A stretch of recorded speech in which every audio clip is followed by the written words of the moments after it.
नमस्कार, हमारे साथ डॉक्टर अक्षय शर्मा हैं जो राजस्थान जयपुर से हैं और ये फैमिली मेडिसिन स्पेशलिस्ट हैं। इन्होंने डीएनबी फैमिली मेडिसिन की है। इनसे आज हम बातचीत करेंगे कि फैमिली मेडिसिन में कैरियर पाथवे कैसा है और इनका पर्सनल एक्सपीरियंस और जर्नी फैमिली मेडिसिन में कैसी रही। तो डॉक्टर अक्षय, सबसे पहले आप अपने आप के बारे में बताएं, आप कहाँ से हैं, आपने MBBS कहाँ से की? नमस्ते सर, मैं डॉक्टर अक्षय शर्मा हूँ। मैं बेसिकली रहने वाला जयपुर का हूँ। मैंने अपनी MBBS भारतीय विद्यापीठ सांगली से 2015 के अंदर पूरी करी है। तो जो आप MBBS आपने ज्वाइन किया था तो आपके क्या सपने थे एज ए डॉक्टर और क्यों ज्वाइन किया था? आपका एस्पिरेशन क्यों था डॉक्टर? मेरा उस टाइम जो एस्पिरेशन था और जो अभी भी सेम है वो ये है कि for the welfare of public. ये मेरी दिली इच्छा थी कि मैं सारे जितने भी मेरे पास आसपास में जो लोग हैं जो किसी भी कारणवश सरकारी सुविधाओं का लाभ नहीं ले पाते या अपना मेडिकल हेल्थ केयर नहीं ले पाते हैं, जो कि इंश्योरेंस प्रोग्राम्स चल रहे हैं और अपना इलाज नहीं करवा पाते, तो उन लोगों की मैं सहायता करूं और उन लोगों का जितना हो सके उतना अच्छे से मैं इलाज कर सकूं। आप ये बताएं कि MBBS करने के बाद तो आजकल जो ट्रेंड है उसमें स्पेशलिस्ट सुपर स्पेशलिस्ट बनने का ट्रेंड है और इसमें PG एंट्रेंस के थ्रू होता है, मेरिट कम चॉइस होती है। ठीक है। तो आपने फैमिली मेडिसिन में DNB किया? जी सर। तो ये कैसे हुआ?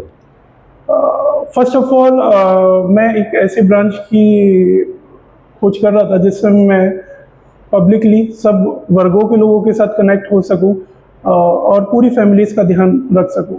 जैसा कि पहले के ज़माने में चलता आ रहा था या पहले के टाइम में लोग कहते थे कि हर किसी फैमिली का एक फैमिली डॉक्टर होता था जो कि पूरी फैमिली का ध्यान रखता था, टेक केयर करता था और उसी से पूछ के आगे के फर्दर जो भी डिसीजन मेकिंग होती थी वो फैमिलीज करती थी। तो ये जो कॉन्सेप्ट है ये आजकल के ज़माने में जब सुपर स्पेशलिस्ट जब से आने लगा है तो लोग गैस्ट्रो की परेशानी होती है, पेट की परेशानी होती है तो वो किसी अपना primary care health care doctor को नहीं दिखाता, वो सीधा जाता गैस्ट्रोएंटरोलॉजिस्ट के पास, जो कि मेरे को लगा कि ये तो आज के समय में बहुत बड़ी समस्या है और जो सुपर स्पेशलिटी है उनके ऊपर अननेसेसरी बर्डन है।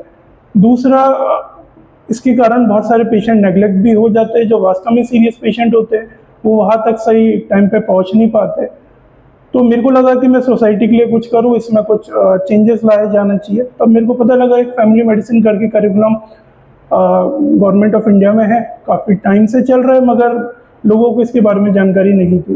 तो मेरे को लगा कि मेरे को ये ज्वाइन करना चाहिए और जैसे ही मैंने ज्वाइन किया तो मेरे को वास्तव में लगा कि this is the best way that I can help and support my society. आपने DNB फैमिली मेडिसिन कहाँ ज्वाइन की और आपका वहाँ पे कोर्स करिकुलम कैसा था? कितने साल की ट्रेनिंग थी? आपकी थीसिस वगैरह थी?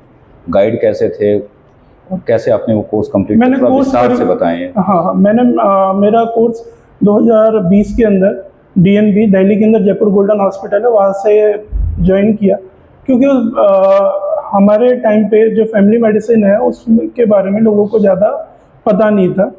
ऑल्दो हमारे 2-3 सीनियर बेस्ट थे मगर जो करिकुलम था उसमें कुछ हमको परेशानी आई, हमने बात करी और उस करिकुलम को हमने जो एट प्रेजेंट के MBE के द्वारा जो निर्धारित करिकुलम है फैमिली मेडिसिन का उसके अनुसरण करते हुए हमने अपना 3 साल का ट्रेनिंग पूरा किया, जिसके अंदर हमारे विभिन्न विभाग जैसे कि मेडिसिन हो गया, जनरल मेडिसिन हो गया, पीडियाट्रिक्स हो गया, ऑप्शन गायनी हो गया, इवन डर्मेटोलॉजी एंड रेडियोलॉजी, जहाँ जहाँ पर सर्जरी डिपार्टमेंट जितनी पोस्टिंग थी वो according to the MBE curriculum हमने फॉलो किया। फॉलो करवाने में थोड़ी हमको कठिनाइयाँ आई, थोड़ी बात करनी पड़ी हमको हॉस्पिटल एडमिनिस्ट्रेशन से, मगर अल्टीमेटली MBE के अकॉर्डिंग करिकुलम के अकॉर्डिंग हमारा करिकुलम पूरा फॉलो हुआ। हमने सुना कि DNB का एग्ज़ाम पास करना बड़ा कठिन है, तो आपका एक्सपीरियंस कैसा रहा? DNB passing is particularly in family medicine is bit difficult, कारण जो ये है कि you have to study all the subjects out there like pediatrics, surgery, obs and gynae medicine, and you are expected to answer all the questions related to that subject, and not in any other level that they feel like you are not a medicine specialist or a obs gynae specialist. So the level of the questions is same or at par as per the particular specialty is concerned, and you have to thorough with the subject and we obviously go deep in all the subjects. So reading all those subjects again will bring back all the old memories while you are doing MBBS and give you a better option for clearing the examinations. ये आप बात बताएं कि MBBS में भी तो सारी subject हम पढ़ाई करते हैं और इंटर्नशिप में भी सब रोटेशन होता है, तो ये क्या मतलब थोड़ा सा अजीब नहीं है कि दोबारा से सारी पढ़ाई फिर से 3 साल करें? उसका क्या फ़ायदा? तो ये डेफिनेटली बहुत ही अलग एंड डिफरेंट एक्सपीरियंस है। कारण ये है कि उस टाइम पे हमको इतना डीप के अंदर सारे सब्जेक्ट्स के बारे में नहीं बताया गया था। We just got superficial knowledge about the subjects की like basic things that we are going through. But during the DNB family medicine curriculum मैंने एक चीज़ ये देखी कि आपको हर फील्ड का अच्छे से अच्छा केस, मतलब डिफ़िकल्ट से डिफ़िकल्ट केस का एक्सपोजर होता है, उसके बारे में जानने का, पढ़ने का मौका मिलता है और आपको इतना एक्सपीरियंस मिलता है कि आप बाकी के जो नॉर्मल केसेस है उसको बहुत अच्छी तरीके से और आसानी से देख सकें।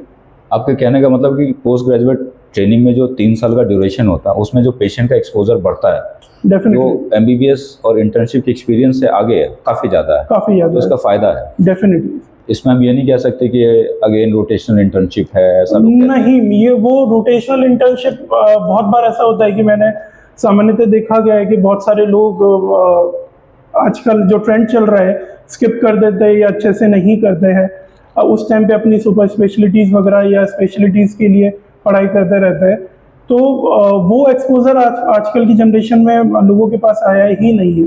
So what I feel like DNB family medicine ये परफेक्ट गेटवे है आप लोगों के लिए कि आप हर फील्ड के बारे में डीपेस्ट एक्सपोजर ले सकते हैं और उसके बारे में जितना आप सीखना चाहे, जानना चाहे, जान सकते हैं। फैमिली मेडिसिन डॉक्टर जैसे आप बता रहे हैं, इतने सारे सब्जेक्ट्स में ट्रेनिंग होती है, इतने सारे डोमेन्स में आपका एक्सपोजर होता है, तो इतने सारे एज ग्रुप्स के पेशेंट्स आप देखते हैं, जेंडर्स के पेशेंट देखते हैं, सारे ऑर्गन सिस्टम्स के पेशेंट्स आप देख सकते हैं, तो इसमें तो काफ़ी नॉलेज की ज़रूरत है, राइट? Yes sir. और जी मैंने वही बोला है कि DNB family medicine exam pass करना एक वास्तव में कठिन टास्क है, क्योंकि आपको सभी सब्जेक्ट्स में थोड़ा होना पड़ेगा, सभी सब्जेक्ट्स आपको अच्छे से आने चाहिए और आपकी स्पेशलिटी, ये ब्रॉड स्पेशलिटी मैं ये बोलूँगा सबसे ज़्यादा ब्रॉड है, क्योंकि आपको एक प्रेग्नेंट लेडी से लेके एक 80, 90, 100 साल तक के इंसान के बारे में जो भी सारी परेशानियां होती है वो सारी परेशानियां आपको पता होनी चाहिए, उनकी प्रिवेंटिव केयर पता होनी चाहिए, उनका मैनेजमेंट पता होना चाहिए, तभी आप सोसाइटी में सब लोगों को अच्छे से ट्रेन कर पाओगे। तो ऑब्वियसली जब आपके पास इतना सब कुछ है पढ़ने को, तो आपकी स्पेशलिटी के लिए आपको बहुत पढ़ना पड़ेगा। तो फैमिली मेडिसिन किसी कमज़ोर दिल MBBS डॉक्टर कभी भी नहीं, कभी भी नहीं। जिसमें दिल है, जिसमें कुछ करने की चाह है, उसी के लिए फैमिली मेडिसिन है। तो असली सुपर स्पेशलिस्ट तो आप हुए, फिर ये मिसनोमर नहीं है कि सुपर स्पेशलिस्ट जो लिमिटेड कोई ऑर्गन का पार्ट देखते हैं वो सुपर स्पेशलिस्ट हैं, और जिसको इतनी नॉलेज है, इतने सारे सिस्टम्स की, ऑर्गन्स की, जेंडर्स की नॉलेज ज़्यादा है, वो आप बहुत सारे लोगों का ये परसेप्शन है कि नहीं वो तो एक जनरल प्रैक्टिशनर जैसा है। हाँ, तो ये परसेप्शन बहुत सारे लोगों के अंदर है कि generalist and family medicine specialist, इन दोनों के बारे में लोगों को पता नहीं है। तो I think through us, through the various platforms available and through the AFPI India, तो ये डेफिनेटली लोगों को जल्द ही पता लगेगा कि एक फैमिली मेडिसिन स्पेशलिस्ट की सोसाइटी को सबसे ज़्यादा ज़रूरत है। आपने जब DNB फैमिली मेडिसिन कर ली तो आपने अपने करियर को कैसे आगे बढ़ाया? DNB फैमिली मेडिसिन करने के बाद थोड़ी हार्डशिप्स देखने को मिली, क्योंकि it's still a new branch in India and अगर आप एकेडमिकली सोचते हो और एकेडमिकली जाना चाहते हैं तो जो SRCP की जो सीट्स है वो बहुत लिमिटेड है। So ultimately what you have to do, आपको किसी न किसी डिपार्टमेंट के अंदर अपना SRCP का इंटरव्यू देना पड़ेगा, वहाँ आपको अबव पार अपने आप को बताना पड़ेगा और उसी के बाद पर्टिकुलर डिपार्टमेंट जिसमें भी आप इंटरव्यू दे रहे हैं, क्योंकि फैमिली मेडिसिन की अगेन मैं ये कहना चाहूँगा SRCP की जो सीट्स है और जो एकेडमिक पाथवेज है वो अभी रिस्ट्रिक्टेड है इंडिया में। होपफुली गवर्नमेंट इसकी तरफ वर्क कर रही है एंड डेफिनेटली हमको आगे नई अपॉर्चुनिटीज़ मिलेगी, मगर for current scenario you have to be at par और अबव पार अगर आप इंटरनल मेडिसिन में एसआरशिप करना चाहते हैं या अदर जो ब्रांचेस है लाइक पीडियाट्रिक्स एंड ऑब्सगानी आपको एक्सेप्ट करें। ये अपॉर्चुनिटी लिमिटेड है, लेकिन क्या कोई ऐसा है जो कि डीएनबी फैमिली मेडिसिन करने के बाद बैठा हुआ है या खाली बैठा है, उसको कोई काम नहीं मिल रहा है? ऐसा एक भी सिनेरियो नहीं मैंने देखा कि डीएनबी फैमिली मेडिसिन करने के बाद इंसान बैठा हुआ है, क्योंकि every department is ready to absorb you up, क्योंकि आपकी नॉलेज इतनी अच्छी है, एक वास्ट डाइवर्सिटी ऑफ नॉलेज है। ऑब्सगाइनी के पास कभी भी मेडिसिन की नॉलेज इतनी अच्छी नहीं होती, तो they are ready to accept a family medicine specialist in their department because obsgyny alone is not an obsgyny, उसके अंदर hypertensive related illnesses, diabetes related illnesses आती है, and even a fever आ जाता है या infectious disease आ जाती है। तो what they have to do, they have to give a reference to like internal medicine specialist out there, but if they have got a family medicine specialist in their team, they have got a great confidence out there that we can handle this up very easily. कहाँ पे काम कर रहे हैं और क्या role है आपका? At present, I'm working as a third year in NDMC Medical College in Hindura Hospital in Department of Internal Medicine. I'm basically looking after all the internal medicine patients which are getting admitted there, and moreover, I'm working towards the geriatric care patients also. All those elderly patients that are coming out there in a special OPD of 60 plus people out there in the government department, I'm effectively and efficiently working out there, providing maximum relief to them. So, as a senior resident, there must be other residents also who may be from internal medicine department. Yes. And other medical colleges background. Yes, sir. So, कहीं आपको ऐसा लगा कि आपकी knowledge उनसे कम है? I feel like I'm more confident in treating patients as compared to other department residents, because since I've got a wide variety of exposure in seeing all kinds of patients, so whether when there is a chance coming up seeing a patient for obs-gynae for some kind of reference, that they call you up, or seeing a patient in the surgery department for a medicine reference, so I feel like I can correlate with it very easily, and I am more confident in dealing with such kind of scenarios and patients. Can you handle any kind of emergencies, any discipline domain, pediatric, Yeah, geriatric? yes, sir, and Gynae, that is the beauty of this course. That you are is the confident? Yes, sir. This is the very beauty of this course, that like what I see is many of my friends are calling up the ophthalmologist and ENT specialist and other specialists for minor issues in their family or for their patients, and I feel like I'm blessed to have done my post graduation in such a branch that I've got a wide exposure, and I need not to call to my colleagues and friends from different specialties for small issues. So definitely for bigger issues, you might need to refer patients to them, but for the primary intervention, I think family medicine physicians are the best. Suppose, I mean, you are good to work as a family physician in community. Okay. मान लीजिए कि आपको ICU में डाल दिया जाए, तो क्या आईसीयू में काम कर लेंगे आप? First of all, no. We have got an ICU exposure also. So working in ICUs is a completely different experience. But I don't feel like we are a bit hesitant to working out there in ICUs.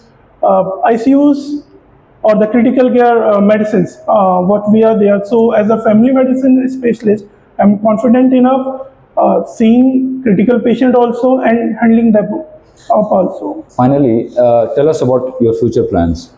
My future plans, it's all like with the help of AFCI, we are building up a program for all the family medicine residents out there in Rajasthan and across India. So particularly I'm most oriented academically. So I will be looking forward for starting family medicine exclusively departments in Rajasthan in various medical colleges wherever I get opportunity, and to make people know more about this wonderful branch. Have you any plans or thoughts about doing a private practice or a family physician practice? Yeah, on your own? Yes, sir, definitely. And a family medicine specialist is particularly boon to the society. What I say and what I feel like. A family medicine specialist is just like your family doctor, a doctor which you can call up at any point of time, can discuss all your family problems, who thoroughly know your family history, who knows each and everything about your family, from your pregnant wife to your elderly father and mother, and will be the best person out there to provide treatment to them and to refer them to high specialists if required and necessary. Thank you, Dr. Akshay, for talking to us. Really very inspiring to hear all your positive vibes and what you have done and what you are planning for future. हमारी बहुत बहुत हार्दिक शुभकामनाएं हैं आपके लिए, आपका भविष्य उज्जवल हो, और न केवल आप राजस्थान में, दिल्ली में, उत्तर भारत में, बल्कि पूरे भारत में, इंडिया में आप फैमिली मेडिसिन लीडरशिप करें और इस डिसिप्लिन को आगे बढ़ाएं, क्योंकि ये केवल डॉक्टर्स की बात नहीं है, ये पूरे पॉपुलेशन, हमारी सबसे बड़ी आबादी भारत की है, उन सब के लिए है। जो रिफॉर्म हो रहे हैं उसमें आप कंट्रीब्यूट करें। All the best. Thank you sir, आपने ये अपॉर्चुनिटी दी, and I am privilege to be the part of this channel because sir is one of the foremost pioneer of family medicine in India and the founder member and of the AFPI India. So I think I'm privileged to be the part of this channel, and thanks sir. Thanks for inviting me. Thank you very much.